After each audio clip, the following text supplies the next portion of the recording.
Fir'aun berkata, "Wahai Masyitoh, jika kau mau beriman kepadaku, aku lepaskan kamu dan anak-anakmu. Tapi jika tidak, kamu akan kubunuh beserta anak-anakmu di kuali besar yang mendidih." Siti Masyitoh menjawab, "Aku tidak akan menukar imanku dengan apapun."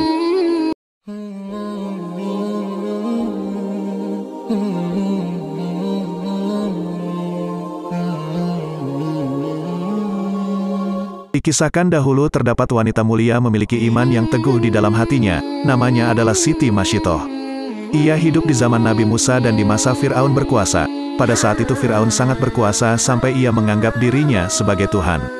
Tetapi Masyitoh malah bekerja di dalam istana sang penguasa durjana tersebut. Ia bertugas sebagai pengasuh putri Fir'aun. Secara diam-diam, Masyitoh telah mengikuti ajaran Nabi Musa alaihi salam. Ia menyembunyikan imannya, karena tahu resiko yang akan ia terima jika Fir'aun mengetahui di dalam istananya terdapat seseorang yang mengikuti ajaran Nabi Musa. Siti Masyitoh memiliki seorang suami yang bernama Hazakil. Ia adalah sang pembuat peti tempat Musa balita ditaruh utuk kemudian dihanyutkan di sungai. Di istana, Hazakil menjadi orang kepercayaan Fir'aun. Suatu hari terjadi perdebatan sengit antara Fir'aun dengan Hazakil. Fir'aun menjatuhkan hukuman mati kepada ahli sihir yang menyatakan beriman kepada Nabi Musa. Keputusan tersebut ditentang keras oleh Hazakil. Sikap tersebut membuat Fir'aun curiga, jangan-jangan Hazakil selama ini beriman pula kepada Nabi Musa. Atas sikap Hazakil itu, Fir'aun mengganjarnya dengan hukuman mati. Hal itu tak membuat Hazakil takut. Ia tetap yakin Tuhan yang diimaninya tidak ada yang lain kecuali Allah. Suami Siti Masyitoh ini ditemukan meninggal dengan kondisi mengenaskan. Tangannya terikat di pohon kurma, tubuhnya penuh dengan tusukan anak panah. Masyitoh sangat sedih melihat kondisi suaminya. Namun ia bersabar dan berserah diri kepada Allah. Sementara putri Fir'aun yang saat itu sangat dimanja oleh ayahnya, ia berhak menggunakan semua fasilitas dan memerintahkan siapapun dalam istana. Bahkan diriwayatkan untuk sebuah sisir saja, putri Fir'aun memiliki sisir yang terbilang istimewa, karena sisir itu terbuat dari emas. Bahkan tempat penyimpanan sisir tersebut juga terbuat dari emas. Suatu saat ketika Masyitoh sedang melakukan tugasnya yaitu menyisiri rambut putri Fir'aun, tanpa sengaja, sisir yang ia pegang terjatuh dari tangannya. Dengan spontan ia berkata, "Celakalah orang yang kufur kepada Allah." Mendengar ucapan Masyitoh, putri Fir'aun pun sontak bertanya, "Apa yang kamu katakan tadi? Siapakah Allah?" Siti Masyitoh menjawab dengan tegas bahwa Allah adalah Tuhannya. Allah adalah Tuhan yang telah menciptakan seluruh alam dan oleh karenanya ia disembah tidak untuk disekutukan.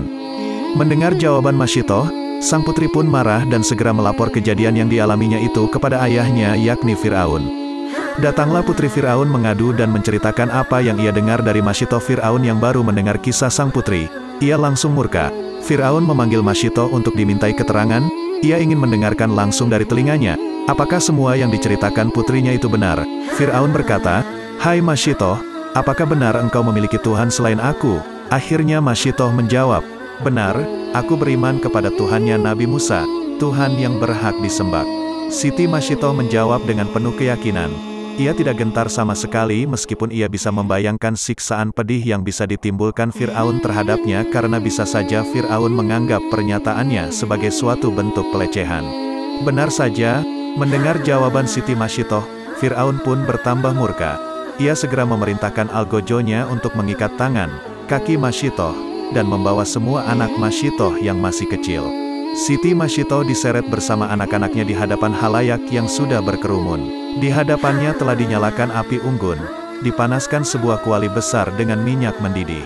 Fir'aun berkata, "Wahai Masyitoh, jika kau mau beriman kepadaku, aku lepaskan kamu dan anak-anakmu. Tapi jika tidak, kamu akan kubunuh beserta anak-anakmu di kuali besar yang mendidih." Siti Masyitoh menjawab, "Aku tidak akan menukar imanku dengan apapun."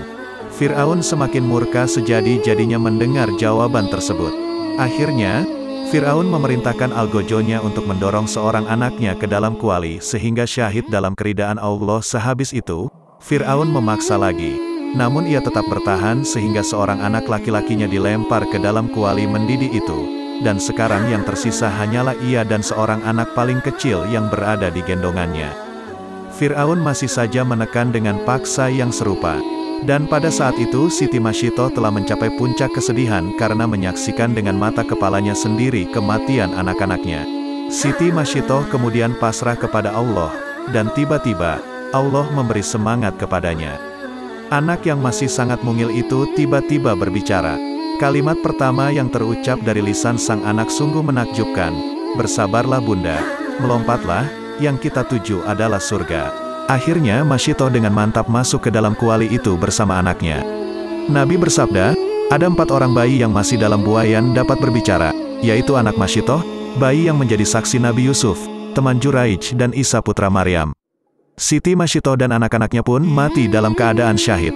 Harum semerbak menyeruak dari dalam kuali yang mendidih itu. Setelah itu, Firaun memenuhi permintaan Siti Masyitoh dengan mengumpulkan tulang belulang mereka dan dikuburkan dalam suatu tempat. Bahkan saat melakukan Isra Miraj, Rasulullah bertanya, "Bau harum apakah ini?" Jibril menjawab, "Bau harum ini adalah Masyitoh dan anak-anaknya." Asia yang merupakan istri Firaun ketika menyaksikan peristiwa terbunuhnya orang-orang baik di tangan Firaun. Ia langsung berdoa, "Wahai Tuhanku, bangunkanlah untukku sebuah rumah di sisimu dalam surga, dan selamatkanlah aku dari Firaun dan perbuatannya, dan selamatkanlah aku dari kaum yang zalim." Setelah itu Asia memberanikan diri berkata kepada Firaun, "Wahai orang yang terlaknat, sampai kapan aku harus bersabar melihat kamu membunuh kekasih-kekasih Allah? Wahai lelaki yang dilaknat, sampai kapan kamu memakan rizki Allah, sementara engkau tidak pernah bersyukur bahkan kufur kepadanya? Padahal kamu telah menyaksikan tanda-tanda kebesaran Allah tapi belum juga bisa mengambil hikmah di dalamnya." Ucapan ini membuat Firaun berteriak, dan ia sekarang sangat marah pada istrinya. Firaun pun berkata kepada para menteri dan pengawalnya, "Lihatlah yang diperbuat Musa dan Harun. Mereka benar-benar telah mempengaruhi kaumku, bahkan sekarang istriku terkena oleh sihirnya juga. Aku tidak tahu harus bagaimana karena Asiyah memiliki kedudukan yang tinggi di sisiku."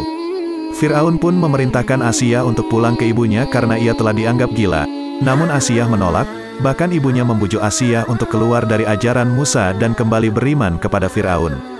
Tetapi Asiyah tetap teguh kepada imannya, bahwa selamanya ia akan menyembah Tuhannya Nabi Musa.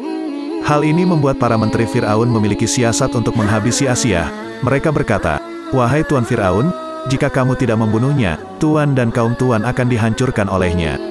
Firaun akhirnya membuat keputusan yang di luar dugaan. Ia setuju untuk membunuh istrinya sendiri. Ia memerintahkan algojonya untuk segera membunuh Asiyah sebagaimana ia telah membunuh Masyitoh. Seketika itu juga malaikat Jibril turun, dan membawa kabar bahwa Asiyah telah disiapkan untuk masuk surga, dan kelak di surga ia menjadi istri Nabi Muhammad SAW. Jibril pun memberikan seteguk air minum dari surga. Asiyah meminumnya, dan ia wafat tanpa merasakan sakit dari siksaan Firaun. Begitulah wafatnya para kekasih-kekasih Allah di tangan Firaun, sang penguasa yang sangat kejam di zamannya. Demikianlah kisah Siti Masyitoh yang sangat kuat mempertahankan imannya. Dari kisah ini dapat kita petik pelajaran bahwa, masihkah kita bersedih atau patah hati hanya karena merasakan sesuatu hidup yang kurang menyenangkan? Manakah yang paling merisaukan hati kita? Kehilangan kenikmatan hidup di dunia ataukah terperosok ke jurang kenistaan? Sungguh kita tidak perlu bersedih untuk berbagai urusan sepele. Sepanjang kita masih bisa mempertahankan diri dalam kebenaran, semestinya kita harus selalu bersyukur dan bersabar. Kisah ini menjelaskan bahwa pangkat seseorang selama hidup di dunia ini tidaklah menentukan kualitasnya di sisi Allah. Seorang yang dipandang hina oleh kebanyakan orang tidak lantas dipandang hina pula di sisi Allah. Begitupun orang yang dilihat mulia tidak lantas mulia pula di sisi Allah. Karena Allah mengetahui apa yang tidak kita ketahui. Iman kepada Allah merupakan karunia terindah. Seharusnya kita bersyukur masih diberi kebebasan untuk beriman kepada Allah tanpa ada tekanan atau diskriminasi dari pihak manapun. Bayangkan saja apabila kita hidup di zaman Firaun. Mereka rela menukar nyawa demi iman, mereka juga rela menukar nyawa keluarganya demi iman kepada Allah. Semoga kita bisa mengambil hikmah dari kisah ini, dan senantiasa beriman dengan teguh kepada Allah. Amin amin ya robbal alamin.